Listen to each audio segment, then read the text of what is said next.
Leblon é muito conhecido por seu cenário gastronômico, com uma variedade de restaurantes e experiências. O bairro é um ponto de encontro para quem deseja sair de casa e aproveitar um momento com os amigos, em torno de uma boa comida. Manuel Carlos soube capturar muito bem essa dinâmica em suas novelas.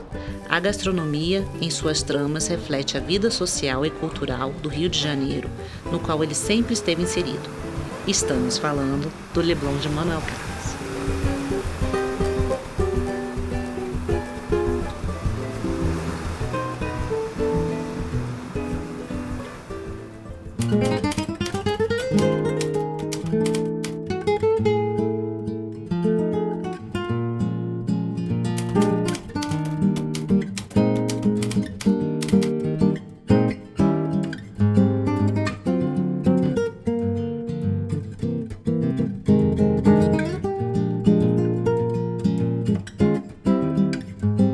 Carlos ele é uma presença muito constante. Ele tinha duas relações com a mesa do Antiquários. Uma, a do gourmand, a outra, a do gourmet. Ele apreciava não só o prato, a identidade, o português do prato, como também a fartura. Aquele tipo de pessoa que fazia questão de sair satisfeito. E também a família que estava sempre em torno dele. Então, ele era uma figura familiar de sábados e domingos, e ele levou muito dessas informações do prato, do que era original do prato, para a existência do Leblon. O Antiquários ele era um feudo, né, de grandes frequências entre eles. Vários colegas dele, outros diretores também frequentavam, mas que eu me lembre, ninguém que usasse o Antiquários de uma forma de levar até a tela a identidade da casa para quem estivesse assistindo se sentisse quase na mesa com ele.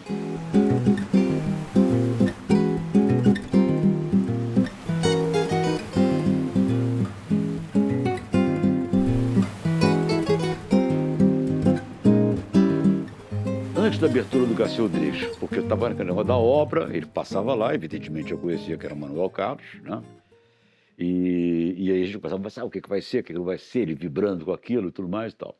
Ao abrir o Garcia Rodrigues, ele, de manhã e final da tarde, se ele estava escrevendo, ele às vezes pulava um desses dois horários, se ele estava em época de escrever. Porque ele morava pertinho, morava na Timóteo da Costa. Bastante conversador sobre esse negócio da diversidade. O que foi o Leblon, né? O que foi o Leblon? E eu contei para ele, papai trabalhava com o Carlos Lacerda, e a gente fez muitas modificações na cidade. Claro que o Marcos Tamor fez tudo Rebouças, e tinha muita... Esse era a turma mais jovem do Carlos, mas tinha outra turma mais velha, Murilo Miranda, papai, e tinha um pessoal... E a gente... mostrei para ele como é que aconteceu o Leblon. O Leblon foi uma troca de população.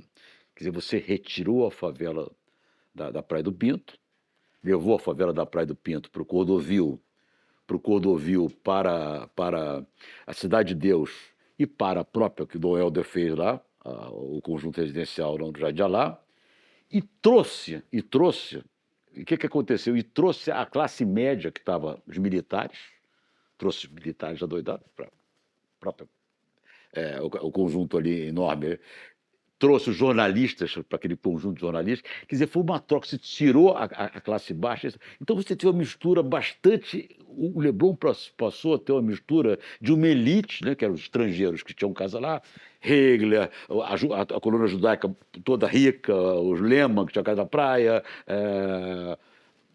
enfim, haviam várias famílias ricas, Adler, que tinha uma casa enorme de pedra, duas casas de pedra, que eram judeus, pai do Harry Adler e tal. Então, havia essa mistura, e ao mesmo tempo trouxe uma boemia. Quer dizer, essa mistura era muito interessante, que ele refletiu muito soube com maestria, né?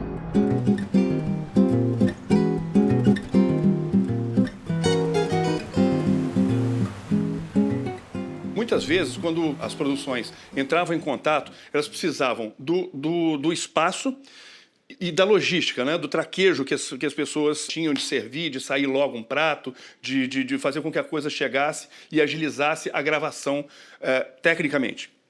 Mas ele não, ele queria levar a identidade de um lugar que ele considerava, que aparentemente ele considerava dele, né? Então ele fazia questão de ter não só a mesa posta como era, sem cenografia, o garçom da casa e, eventualmente, até o prato da casa. Era uma vida ao vivo, um precursor do live show, digamos assim. Maneco é um autodidata, ele é um leitor voraz. Maneco ele falava para mim, eu sou rato de biblioteca. Eu fui reler Grande Sertão do Rosa pelo Maneco. Ele falou, você conhece Riobaldo, cacete. Ele falou, não, você vai reler frase por frase. E eu cumpri aquela tarefa. Você leu o quê? Eu já estou lá, o negócio está isso e aquilo. Enfim, ele me provocou, ele me provocava também. Quer dizer, tem muita convivência. E uma coisa muito importante, que um grande amigo dele, da época da TV Record, se não me engano, em São Paulo, que era o Jurandir, que era um baixista importantíssimo, baixista da Dali Regina, Elias Sico, era casado com a Solange e moravam porta com porta. O Jurandir conhecia o Maneco de São Paulo. A Júlia e a Joana filha do Jurandir e da Solange, e eu me tornei cunhado. Ela me tornou minha cunhada, porque eu me separei da Maria Cristina Rodrigues, casei com a Belinha, irmã da Solange. Quer dizer, virou uma coisa assim, a gente conversava sobre isso, tinha muito papo, muito papo.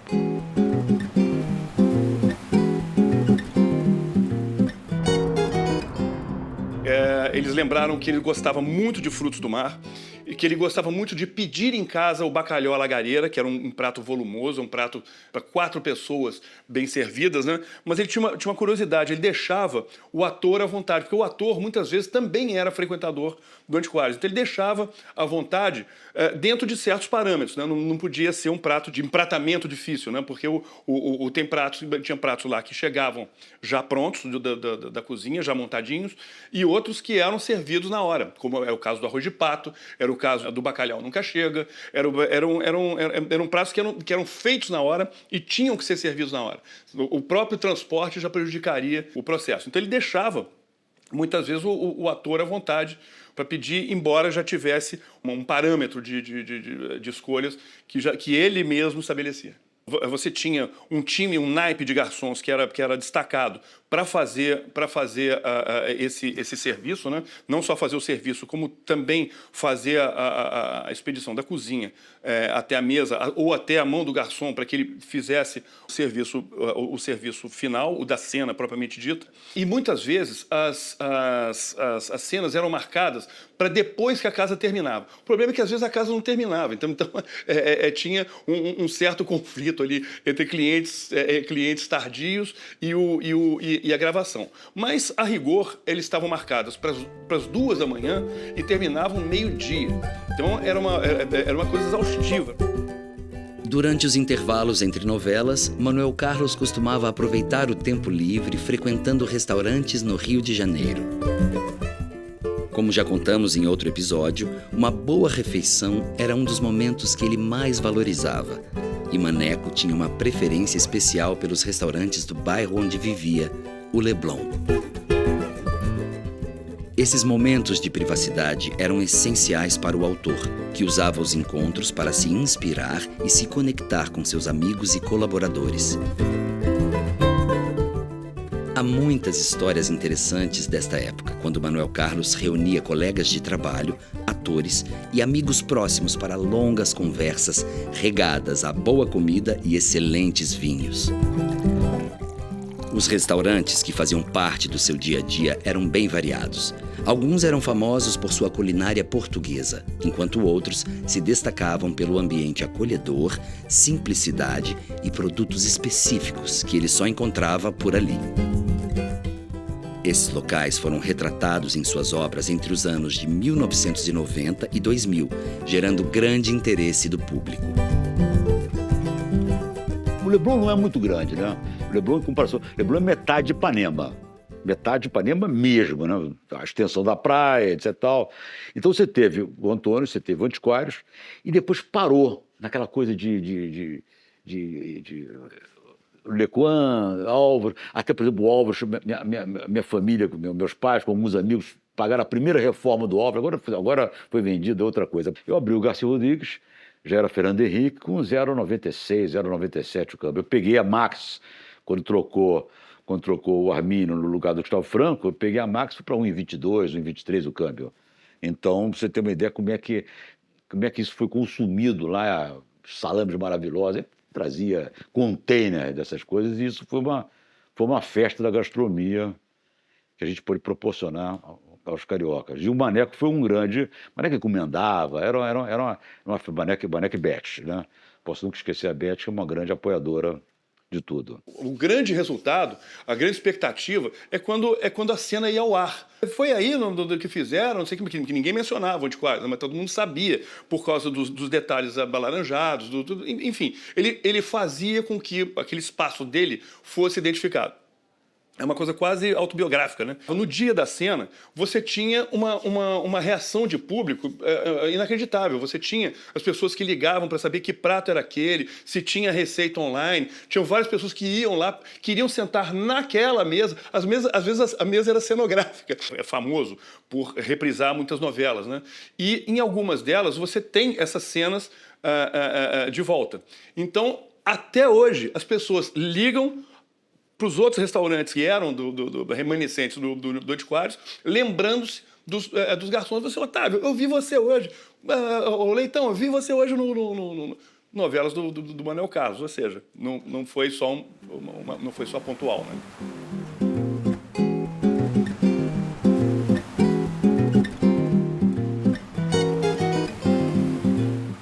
Esse marco que ele conservou nas cenas dentro da casa, a pessoa ela queria passar pela experiência dele, não era nem a experiência do ator. Qual foi o prato usado, não era o prato que o ator comeu. Então era o resultado de uma experiência de quem era experiente, de quem tinha aquele prato no coração, na memória. No dia seguinte da cena, às vezes na hora da cena, você vem cá, essa cena que apareceu agora na televisão, é aí. Quanto é que é aí? Que prato é esse? Como é que eu faço para ir? Tem que fazer reserva? Então, era uma consequência direta, um impacto absolutamente instantâneo no correr daquele dia, daquele fim de semana e dos meses. Era uma coisa que as pessoas iam procurar para viver a cena. E, inclusive, para quem vinha de outros estados, né? Porque o alcance da novela era Brasil.